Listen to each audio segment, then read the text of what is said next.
Hello and welcome YouTube, Mr. Robinson back here with yet another brand new exciting video, all math-based of course, and as always it is an honor and a privilege to be serving you, as it is every day here in my virtual classroom, where here you get to see behind me 3D pipes. Those who are from like the Windows 98 generation know exactly what I'm talking about. Those who don't have no idea what I'm talking about. Alright, so I'm going to go ahead and get started with you. What we are doing today is solving systems of inequalities. Linear inequalities, if you will. We have solved systems of linear equations. In the last video, we have graphed linear inequalities, meaning with two variables on an xy plane, we have graphed them to single ones. Now we're going to be doing systems of these inequalities, and we're going to solve those ones. Okay? We will be solving them by graphing, so have your graph paper out with me if you're going to be doing these. I have 8 practice problems for us to do. Because it's a system, it does have 2 inequalities on each problem, so we're technically graphing 16 of them. So it's a lot of graphing to do. To keep it as short as possible, because you know me, to keep it as short as possible, what I'm going to do is assume that you know how to graph linear inequalities. And if you don't, go to my previous video. I'm going to talk about how this one differentiates from that. And I'm going to make sure to do different ways for each problem, as far as some are in standard form and things like that. And you'll get a kick out of all that. So let's go ahead and get started right now. I have 2 problems right here for you to see clear as day. Let's start with problem number 1. I'm going to graph y is greater than or equal to negative 1/2 x minus 2, and I'm going to graph y is less than 2x plus 3. Now, when we solved by graphing with equations, not inequalities, but equations, we graphed both lines on the same thing. And we're going to graph both of these on the same graph as well, only these will have shaded regions. So the way I'm going to do the first problem, let's do the blue first. I'm going to graph this boundary line, and remember, I'm not teaching you here how to graph these lines. You should already know how to do that if you're going into this video. I'm using the slope and y-intercept, however. Because this is a solid, because it's greater than or equal to, I will be using a solid line right here to draw with, and I am going to be shading above because y is greater than or equal to. So I'm going to go ahead and shade above, and it's going to look like this right here. I'm going to ask on this one, compared to the other one, that make sure that you do try and shade lightly, because you will be making another graph on here, and it is semi-important when it comes to talking about what the final solution set's going to be. I have to make sure I shade lightly too, otherwise I'm going to ruin my tip. Okay, the second one right here I'm going to do in green, 2x plus 3. So y-intercept, rise 2, run 1, etc. Let's follow 2, run 1 to the left, and let's do this. Now, before I shade this, I want to talk about, I'm going to make this a solid line. Now, eventually, I'm going to turn it into a broken line. I just want to talk about the 2 lines that I have right here to start. Okay, if you recall solving systems of equations, what we would do by graphing, or in any of them, but by graphing, what we would do is find the point of intersection. For example, the green and blue lines intersect right here, this red dot, at -2, -1. And that would have been the final solution. That means this is the only x and y value that I can plug into both equations at the same time and make the left side equal the right side. Again, in both equations. We could also solve that using the elimination method and the substitution method, because there was a single answer for that. And sometimes you could see an infinite solution set for these things, whatever. But the single number sets for the point of intersection, we could do that. Solving a system of inequalities cannot be done with substitution and elimination method, at least not in the way that you would want it to. We have to solve them by graphing, and we are not just looking for a point of intersection. Again, we found a point of intersection for 2 lines. Solving a system of inequalities finds a region of intersection from 2 shaded areas. Now, I already shaded my blue one. I shaded above because greater than or equal to, and it was a solid line. This green one. This green will not be a solid line. It will be a broken or dotted or dashed line. I use all those words kind of interchangeably. It'll be this dotted line right here because points on the line will not be a solution to this inequality. They have to be less than. I have to shade under. So what I'm going to do right now is I'm going to go ahead and shade underneath the green, like so. And I don't just stop at blue like this. I'm not just going to shade underneath like this. I'm shading underneath the green line. I should ignore the blue line when I'm talking about shading the green. I should keep going. I'm shading under the green, and yes, this is under the green right here. Don't be fooled in thinking it's not. Remember, lines go forever. That's the point of this arrow right here. If I were to extend the arrow farther, because the line does keep going, look at that. Even this is under the green, but it's not in the graph grid window, so I'm not going to do it that far. Okay, now what did I just do? I found an exclusively blue shaded area, an exclusively green shaded region, an exclusively none shaded, and both are shaded here. Now, where both are shaded, remember why we shade. This is what I talked about in the last video. We shade because it's a way of saying all of those points within that region act as solutions to our inequality. Any single coordinate pair that I plug in a shaded region means it should serve for that particular inequality that I used.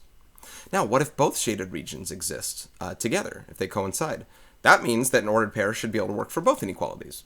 What we do when we try and solve a system of inequalities, the solutions are ordered pairs. But I can't say, hey guys, 0, 0 is a solution to both, and so is 1, 1, and this point, and this point, and this point, and this point, and this point, and this point, and this point. We shade instead. And the point of intersection, the region of intersection, what's the word I want to say? That works, satisfies, it satisfies all of that right here. So you have a couple options. You have one of three options, and the third option is combining both. From here, option number 1. This is the solution set right here. So I'm going to darken that shaded region. You probably don't have different colors. Just go ahead and darken it. Darkening it can tell the teacher, the other person, or tell yourself, whatever, that this is the region that's the solution to all these. You can darken this region. Okay? Compared to, that's why I said shade lightly also, by the way. Shade lightly in the other ones because if you darken this one here, then it gives you a good heads up that this was a different thing than the others. That's option number 1. Option number 2, even if you don't darken, you may erase the previous shaded regions that were exclusive to just one inequality and not both. So erase this blue and erase this green. Whether or not I darkened, that would still be the only one that remains. Option number 3, do both. Darken this region and erase these. I don't see why you'd have to darken and erase. Make sure that the darkened looks a lot darker though. Or make sure it's a way different pattern of some sort. Okay, so this is the final solution set for this inequality. And remember, it's not a single ordered pair. And by the way, -2, -1 does not work as a solution to this inequality system because it does not satisfy the bottom inequality. When I substitute -1 and I substitute -2, I get -4 plus 3, that's -1. -1 is not less than -1. So if it doesn't satisfy one of them, then it doesn't satisfy the system. So even the point of intersection of these two lines doesn't work. So neither does anything on the green dotted line. But I do want you to know that it's not just the shaded region that's also true. So is this blue dotted line, blue solid line right here. Anything that's on the blue line, remember, is still under the green line. So that's part of the shaded region technically. And then the actual shaded region itself. Any point here would satisfy both. You can try 0, 0. You'll see that you make both statements true. Now, I'm spending a longer time on this problem. I'm going to spend less time on the other problems as a result of that, unless there's something tricky I got to do within the problem itself, or present to you a different kind of way that you can find the system. But it starts by drawing the boundary lines, and then finding the shaded regions, and go about it that way. Okay, let's move on to number 2.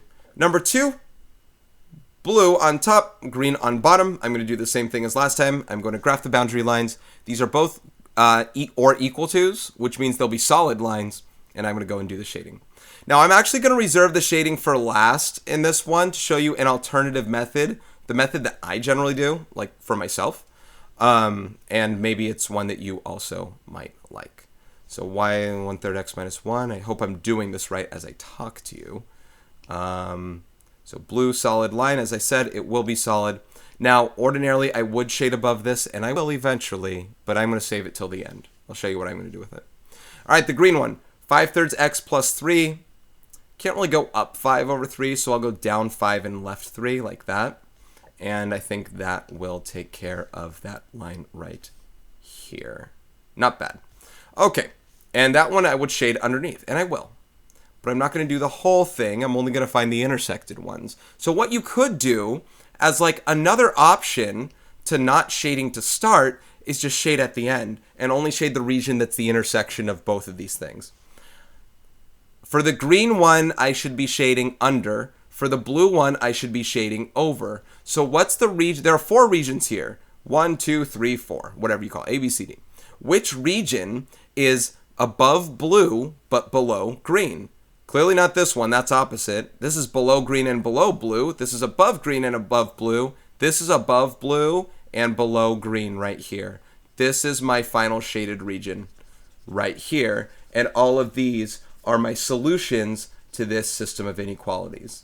I'm going to reiterate, this is an infinite number of solutions. There is not just one ordered pair. There is an infinite number. Anything within the shaded region. And remember, this goes forever. This goes forever in this direction, and you can probably find 100, 100, and it should probably satisfy it. And by the way, because these lines are solid, then anything along this green line and the blue line, including the point of intersection, also count. Yes, that means -3, -2 is also among your infinite solution set for this one because the lines are solid. So the lines of intersection, including the shaded region, all satisfy this system. So does 0, 0, as it did for both. Okay. These are both slope-intercept form. As I move on to numbers 3 and 4, these will be standard form, and 5 and 6 are slope-intercept form, and 7 and 8 are standard form, just so you're aware. Okay. So let's go ahead on to number 3. And in number 3, this is standard form, and you know what? It's very good standard form. What I mean is I can graph out a standard form here. I'm going to write equal to for a moment, just so you're not too lost in the less than. I'm really going to save the less than for after I draw the boundary line. Let's find the x-intercept and y-intercept, play hide and divide. If I find the x-intercept, I set y equals 0. Hey, x equals 2. There it is. If I want to find the y-intercept, I set x equals 0. Negative y is positive 2, so positive y is negative 2. So there's that point right there. And it looks like it's going to be a line that's going across like this. It is solid because of the, excuse me, the or equal to portion of this thing. By the way, remember, I only wrote this or equal to right here for perception's sake. I don't want you to be thinking of this less than right now, saying, wait, why does an intercept have a less than? I'm just looking at this to draw the intercepts. Sorry, I just got a text. Okay, so that's this line right here. Now, does the less than here mean I'm going to shade below? Be careful with standard form, because you are not comparing y to your boundary line. You are comparing something involving x with x minus y to 2. And that's hard to talk about, and the way that I would shade this outside of putting it in slope-intercept form is testing some other point, like 0, 0. This is what I do in my other video, by the way. If you want to see a little bit more of this, I'm going to talk about what I did, but I'm not going to reteach, so to speak. I'm going to do it, and then it's just going to happen. So I'm going to test 0, 0. 0 for x, 0 for y. I get 0 is less than or equal to 2. That checks out. That means that on the side of 0, I'm going to go ahead and shade, because the boundary line is the difference between what are solutions and what are not solutions. And in this case, hang on. And in this case, the side with 0, 0 are the solutions. So I'm going to shade above this guy right here. And then I'm going to go ahead and do the green one next. By the green one, I mean the bottom equation. Now the bottom inequality. The bottom inequality, I do not want to keep in standard form and play hide and divide, because you can tell I'd have to divide 9 by 2. And although I know it's 4.5, I don't like using a decimal as a part of my set. I'd rather just rewrite in slope-intercept form. Let's go ahead and do that. Subtract 2x from both sides. I get 3y is less than or equal to negative 2x plus 9. Divide 3 from everything. I get y is less than or equal to negative 2/3 x plus 3. 3 is my y-intercept. Negative 2/3 down to right 3, down to right, I can't really fit it, but it's about over here. And up to left 3 right there. It's a solid line because, again, it's also the or equal to. So I'm going to go ahead and draw said solid line like so-ish. Okay, so there's that one. Now remember, I did write this in slope-intercept form right here. So it is y comparing to my boundary line. If y is less than, I will shade underneath. So I'm going to go ahead and do that now. So here we go, shading underneath like so. Remember, underneath the green, that includes that blue shaded area, because it's all about finding the intersection of these. And in shading this, of course, you can tell right here that this is the shaded region for both.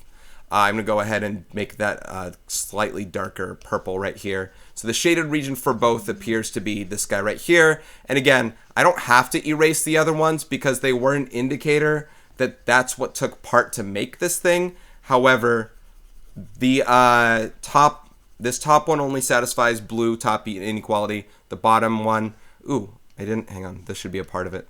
The bottom one right here only satisfies the green line right there. But the purple is the final solution set, which again includes 0, 0. I bet when I set this up, I wanted to always have things look as fat as possible, so I bet a lot of them include 0, 0. Sorry about that. All right, so number 4, let's go ahead and move on. And, you know, I think slope-intercept form is really good for these. I just got to subtract, well, I got to subtract 4x, and then I got to divide everything by -1. And in dividing by -1, all the signs change and the inequality flips over. So all the signs change and the inequality flips over, and then I'm going to go ahead and graph that one. Let me write the next one just so I have it. It's very quick to do. Y is greater than -2x plus 3. I subtracted 2x over. All right, I'm going to graph this guy, and I'm going to graph this guy right here. I'm going to do it the way where I shade at the end this time. Just, you know, I'm going to keep kind of doing back and forth if I can help it. 4x minus 3 for blue. So it's going to look something like this. This is less than. This is less than. So in less than not equal to. So in doing that, it will be a dotted line. It's going to be looking like this guy right here. Okay. Here we go. There it is. All right. And then -2x plus 3. I have right here down 2, right 1, over and over again. See, the more you practice, see, when you watch me do it, you're like, how does he do it that fast? I'm not doing it that fast. I've done this experience. It's you can speed up the, you know, if you feel like you're slow, you can speed it up. You just practice this. You start to see a pattern. Down 2 over 1, down 2 over 1. Who's texting me? Oh my gosh. Okay, so I'm going to shade above the green, but below the blue. Above the green, but below the blue. Above the green, but below the blue. That is going to be over here. Hey, it doesn't include 0, 0 for either of them. That's nifty. So the shaded region in the end is going to be this guy. Above green, below blue. These are the points of intersection within that shaded region. And remember, on the lines don't count because it's dashed lines, broken lines, dotted lines, not solid. So just the purple region. Any point within here works, and forevermore in that direction. Okay. All right, I got 4 more. These are going to be larger, possibly larger points of intersection. That's why I expanded the graphs on these ones here. And you'll see some other strange follies with this among some of the problems eventually. All right, so with this one right here, slope-intercept form, let's get started. So, you know, once you think you have a handle of it, you know, you can obviously exit out of the video if you so prefer, but I will let you know that I think and or hope that we're going to run into a no solution case. And whether or not we do, I'll make sure to talk about a no solution case with you guys and say what it means. And kind of what happens when you don't see a point of intersection within your whole region. You got to do something else with it. This is not one of those cases because these lines are, they have different slopes and you will see them intersect somewhere here. I'm just going to go ahead and shade at the end if that's okay. I can keep talking about it that way because, you know, if I run this a little too much, I'm wearing down my tip of this the more that I shade. So I'm going to go ahead and save it when I'm able to. All right. You can just to make sure if you do the shading first for these things, you shade lightly. All right. So that way you can shade dark in the end. What am I doing? Oh, green. So -6, rise 2, run 3. And again, you can go fast once you sense a pattern of what this looks like. And you do it over and over again. Excuse me. Okay. They intersect at that point, whoop-de-doo. Where's the shaded regions? I shade underneath blue and above green. It looks like it's again on this right side over here. Underneath blue, but above green is right there. Right here. Right here. Eventually I want one that's like less than on both or greater than on both. I don't know if I don't guarantee that I made problems like that. But here it is. Does not include 0, 0. It would for green, by the way, because above green would have 0, 0. All right, last slope-intercept form problem. The last two after this are both standard form. If you notice right now, the slope is the same for both of these. So, hey, we're going to be doing something kind of nifty with it. What is it? Let's find out. Does it automatically mean no solution because they're parallel? No, because you got to look at where the shaded regions are first to make this happen. So -5 here, and then -3/4 slope. That's down 3 over 4. And let's go up 3 left 4 a couple times here. I am set. This is a dotted line for this one. And actually, for this one, I actually am going to shade to begin with. I'm looking at what the solution set's going to be, and I'm telling myself that it's important that I do shade to talk to you about it. So hopefully you didn't leave the video yet. If I'm talking to you right now, then you didn't. Let's go ahead and shade the blue above the line. It's going to be looking like this guy right here. I'm just going to do it kind of fast. Okay, I don't want to do like a full thing, but if you can kind of see it, there it is, above the blue. Okay, now the green line is the same thing, only it crosses at -6. So I'm going to save myself a little bit of time here. I'm going to make it green, and as you can tell, it should be solid because that or equal to, and it crosses at -6 right there, but it does have the same slope. So that's going to be the next line. Obviously, if you're doing it on paper, you're going to have to draw it. But in this one, I'm going to be shading below. So if you observe closely, I shaded above for blue, and I'm shading below for green. Now, here's where shading can get you in trouble when I said you can leave it. Because you have to be very firm in what we're talking about. Your final solution set for a system has to be the point or points of intersection that satisfy all equations or inequalities in your system. Right now, I can plug in points above the blue line, and they would satisfy the top inequality only, but they would not satisfy the bottom. Like 0, 0, for example.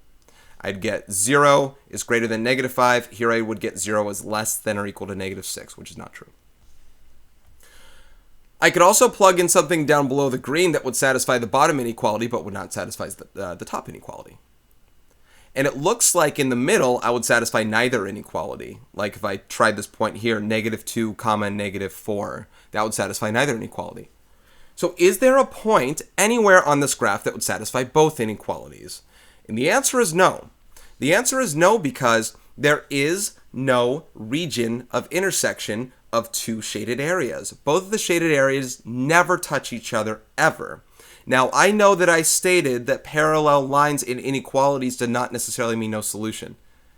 This one is no solution because this one doesn't have any shaded area regions that satisfy both of them here. So if you leave them shaded, whether or not you leave them shaded, you got to state no solution. And the shading is actually probably a good indicator of telling you why there's no solution. However, you cannot just shade this and leave it be and move on to the next problem. Somewhere you got to say no solution, or if you're not going to say no solution, then you better somehow let somebody know that if I erase the shaded regions right here, I'm telling you that there's no intersecting regions among this set. See, if I consistently draw them like this, meaning I don't have the lightened areas over here and I just have the shaded region, and then I draw this one like this with no shaded regions, I think it's implied. I think you can infer as a reader of this thing that that means no solution. And that's what it does mean. Shading above blue and below green where they're parallel means they will never intersect regions. That being said, there are going to be some problems, maybe if I shade below blue and above green, where there's going to be something different. This is a no solution case. Okay. All right, I got two more problems to do. They're both out of standard form here. If I can get them, no, I can't divide 7 by that. Okay, slope-intercept form we go. It looks like the rest of these, I can do this one out of, didn't we do this one before? I'm mostly going to convert these to slope-intercept form. If you're cool with that, I'm going to subtract 7x. I'm going to divide everything by 3. -7/3 x minus 8. All right. minus 8. Negative 7 thirds. Down 7, right 3. I can't fit that. So let's go up 7, left 3. And up 7, left 3. Like that right there. You might be wondering how I counted that fast. Because, sometimes people ask the question like that. How did you just count that fast? I didn't count. I added. I did negative 1 plus 7 is 6. That's how I got up there that fast. I calculated that fast. I didn't count that fast. Solid line. Solid line because greater than or equal to. I'm sure you're more of a fan of the solid line because just you're used to it. Because you won't forget, you won't accidentally make a dotted line ever. You might accidentally make a solid line out of habit. But you'll never accidentally make a dotted line. So, whoopsie daisy, I made a mistake. Oh, no, I didn't. It's supposed to be solid anyway. You might have something like that come into form. Divided by 3, I'm going to get y is less than or equal to negative 7 thirds x minus 1. So minus 1. So you can tell, look at this, same slope right here. So we're going to run into another parallel line scenario. So I'm going to go ahead and, like I did last time, I'm going to copy paste this because it's the same slope. Copy paste, turn it green, and I am set. Okay.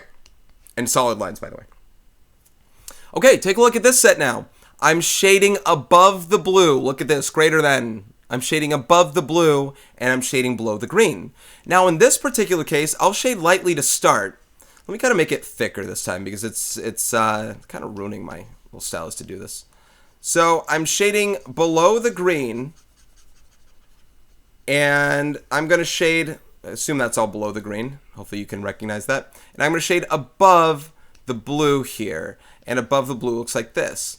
Now you can tell there now this time happens to be a region of intersection among these things. Clearly there's blue, which does not touch green, and there's green, which does not touch blue. But in between, if you can imagine it's all covered, is a region of intersection for these parallel lines. That means this is not a no solution case. All of these points within here, like negative 3, positive 3, are solutions to this system right here.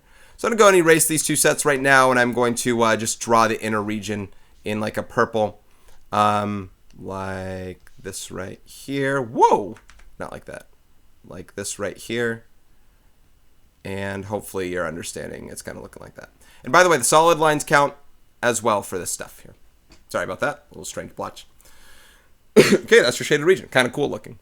Now, I'll let you know right now, and I can tell these will not be parallel lines on this one. So you might be curious, what happens if I was going to shade below both of these on this last problem? What if I shaded below green and below blue? Below green and below blue, where's my region of intersection? It's actually just everything that's below blue. Because if you take a look, everything, including blue. Excuse me. Including blue, because this green part now right here is only green. This touches nothing, and this is the intersection of both of them. But that is not what we had here. Oh, I have to reshade that. Okay, so the last problem here, I'm going to convert the first one in slope-intercept form, and I'll leave the top one, I'll leave the bottom one in standard form right here. So slope-intercept form for this guy right here, y is greater than or equal to negative 5x minus 8, subtracted 5x from both sides. Let's go up 5 over 1. And again, I'm adding 5 each time if you're curious how I kind of do this a little faster. Solid line. Blue, okay. Solid line right here, and I'm set there. Now, the steeper they are, the harder it is for people to say which one's above and below. Above is the ones, pretend like, you're sliding down a hill. Then you're above the hill, right? Can I slide down the hill underneath it? No, I'm on top of it, right? This is above. Don't think to the right, unless you're comparing x's. Don't think to the right. This is above. Make no mistake, this is above. All right, the next one right here, you know what I'm going to do this time, though? I'm going to test 0, 0 solely, and I'm going to do it even from the slope-intercept form 1, and then I'll do the shading with you on that. Just one more way to do this. X minus y, again, your x-intercept, this is the same graph as last time, is it not? Or I think it is. X equals 2, x-intercept, oh, green. X-intercept of 2, y-intercept of negative 2. Yeah, this is that other one we had before. Maybe it's a different greater than or equal to, whatever. By the way, a dotted line for this one. So, there-ish. It's good enough, I'll take that. Okay, so where are we going to shade? Now, like I said, you could do all this stuff, but I got to test 0, 0 for this standard form one anyway. So why don't we just test it in both of them and see if what 0, 0 satisfies. And here's what we're going to talk about. There are 4 regions, A, B, C, D. I am going to shade on B if 0, 0 satisfies both inequalities, because 0, 0 is in that region.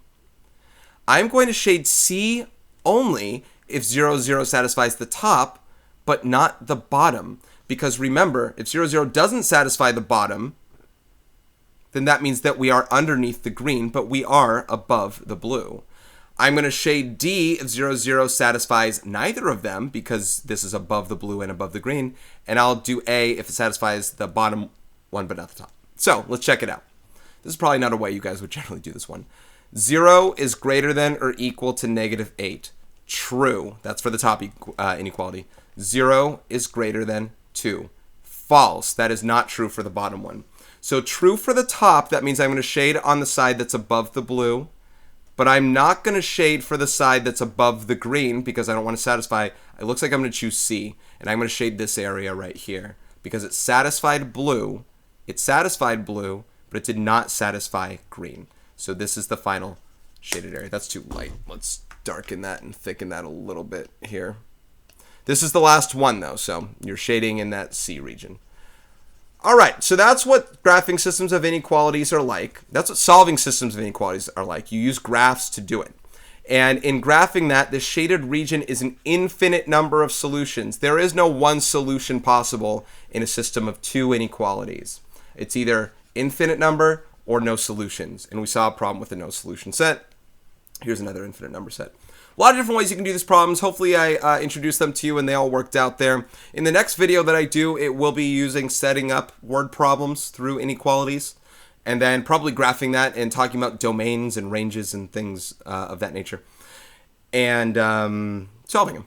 And solving them, you know, we can get a little more particular in solving systems of word problem systems of inequalities because we might only be able to use integer solutions, which means your solution set can be finite. But it might not just be one solution. All right, so that's going to do it for me. My name is Mr. Robinson. I am signing off. Take care, guys.